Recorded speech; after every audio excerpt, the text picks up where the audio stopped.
কারণ ও তো মাঝে মাঝে দল পরিবর্তন করে, কখনো বিজেপি, কখনো তৃণমূল, এখন আবার বিজেপি। আবার শুনি মাঝে মাঝে পার্ক স্ট্রিটেও তৃণমূলের কোন নেতার অপেক্ষায় বসে থাকে যদি আবার তৃণমূলে ঢোকা যায়। আমাদের নেতা সাংসদ অভিষেক বন্দ্যোপাধ্যায় যেটা বলে গেছিলেন ব্যারাকপুরের মোড়ে দাঁড়িয়ে, যে এই ক্রিমিনালটাকে আর জীবনে কোনোদিন দলে ঢুকতে দেবো না, ও যতই তৃণমূল নেতাদের ধরাধরি করুক এই তৃণমূলে ওর প্রবেশ নিষেধ আজীবন কালের জন্য। আর মমতা ব্যানার্জির যদি কিছু হয় তাহলে অর্জুন সিং কে আমি অনুরোধ করব বিদেশের কোনো একটা জায়গা ঢুকে রাখছে।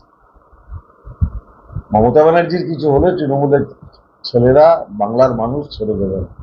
বাংলা শান্তিপূর্ণ জায়গা, বিচ্ছিন্নভাবে কোনো ঘটনা ঘটলে তৃণমূল কংগ্রেস তার নিন্দা করে।